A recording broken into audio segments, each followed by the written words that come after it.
नमस्कार, इन खबर में आपका स्वागत है। अक्सर हम लोग सुनते हैं कि पुलिस जो है चोरी की गाड़ियों का इस्तेमाल करती है और भी जो बरामदगी होती है माल खाने से माल का गायब होना, ये सब बातें चर्चा में हम लोग सुनते रहते हैं जब तक अखबारों में और मीडिया में आता रहता है। लेकिन अभी जिस मामले का मैं जिक्र आपसे करने जा रहा हूँ वो बहुत ही हाई प्रोफाइल और चौंकाने वाला मामला है। आपको बिकरू कांड याद है ना? वही कानपुर वाला बिकरू कांड जो 2/3 जुलाई की रात को घटित हुआ था, जिसमें कि विकास दुबे और उसके गुर्गों से लड़ते हुए एक सीओ समेत 8 पुलिसकर्मी शहीद हो गए थे। तब ये मामला काफ़ी सुर्खियों में था, सिर्फ उत्तर प्रदेश के लिए नहीं, पूरे देश के लिए। बाद में 10-11 जुलाई को विकास दुबे के एनकाउंटर में मारा गया था। 2 जुलाई की रात को जो घटनाक्रम हुआ था जिसमें सीओ देवेंद्र मिश्रा मारे गए थे, उसमें शामिल पुलिसकर्मियों में एक बिठूर के थानाध्यक्ष कौशलेंद्र प्रताप सिंह भी थे। उन्हें भी गोली लगी थी। तब उन्होंने काफ़ी वो भी चर्चे में रहे थे, क्योंकि बाहर आकर के जब वो इस घटनाक्रम से उभरे तो उन्होंने मीडिया को हाल बताया था। अब एक बार फिर कौशलेंद्र प्रताप सिंह सुर्खियों में है, लेकिन जानते हैं क्यों? चोरी की गाड़ी चलाने के आरोप में सुर्खियों में है। हुआ क्या था कि 31 दिसंबर 2018 को कानपुर के बर्रा के रहने वाले ओमेंद्र सोनी ने अपनी वैगन आर गाड़ी चोरी हो जाने की रिपोर्ट दर्ज कराई बर्रा में। और दर्ज कराने के बाद सामान्य तौर पे चोरी की गाड़ियां तो मिलती नहीं हैं, वो इस घटनाक्रम को भूल गए। ठीक 2 साल बाद 30 दिसंबर 2020 को उनके पास सर्विस सेंटर से एक फ़ोन आता है कि गाड़ी आपकी ठीक चल रही है ना, कोई दिक्कत तो नहीं है। जैसे ही ये फ़ोन कॉल आया सर्विस सेंटर से, उनके कान खड़े हो गए कि इसका मतलब कि गाड़ी कहीं तो चल रही है। और जो सर्विस सेंटर तक पहुंची, लिहाजा सर्विस सेंटर ये इस बात की तहकीकात कर रहा कि गाड़ी आपकी ठीक चल रही है ना। भागे भागे उस सर्विस सेंटर पहुंचे।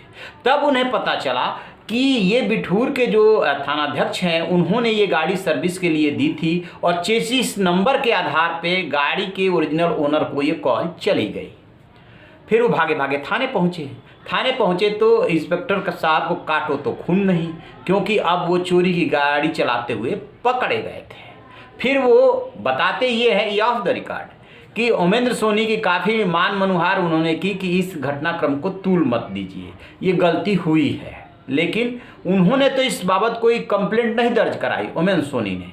लेकिन ये मामला मीडिया में आ गया और जब तूल पकड़ा तब जो है इस पे जवाब तलबी हुई तो फिर एक जीडी में दर्ज करने की एक कार्रवाई होती है कि कहीं नोट कर लिया जो उनके रिकॉर्ड में है उसमें, और फिर इससे भी बात नहीं बनी।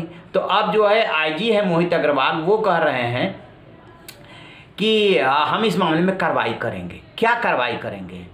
तो इंस्पेक्टर साहब ने क्या कहानी बताई? उन्होंने ये कहानी ये बताई कि 14 दिसंबर को ये गाड़ी कहीं लवारिस हालत में मिली थी। जिस दिन उन्होंने गाड़ी का इस्तेमाल किया उस दिन हुआ कुछ ऐसा था कि कोई थाने में और गाड़ी मौजूद नहीं थी, लिहाजा इसका इस्तेमाल किया। लेकिन रास्ते में गाड़ी ख़राब हो गई। जब रास्ते में गाड़ी ख़राब हो गई तो फिर इसको ठीक कराने के लिए, सर्विस कराने के लिए सर्विस सेंटर भेजा गया। वहाँ से चेसिस नंबर के आधार पे ओरिजिनल ओनर को कॉल चली गई और पूरा मामला खुल गया। अब सोचिए, वो जो गाड़ी के ओनर है कहीं अपनी गाड़ी खोजते रहे 2 साल तक, या कोई भी XYZ कोई भी खोजता रहे और गाड़ी जा करके मिले थाने में। ठीक वैसे ही जैसे मुलजिम को कोई वकील या कोई बड़ा नेता अपने घर में छिपा लेता है कि पुलिस यहाँ नहीं आएगी, और पुलिस ने चोरी की गाड़ी अपने पास रख ली। अब कानपुर पुलिस की एक बार फिर किरकिरी हो रही है तो उस पर लीपापोती की जा रही है। आखिरकार कानपुर पुलिस से जो बिकरू कांड से शुरू हुआ था धब्बा लगना, वो धब्बा लगने का नाम हट क्यों नहीं रहा है? बीच में एक किडनैपिंग का भी मामला आया था जिसमें कि आरोप लगा के पैसा पुलिस खा गई। बड़ा गरीब परिवार था।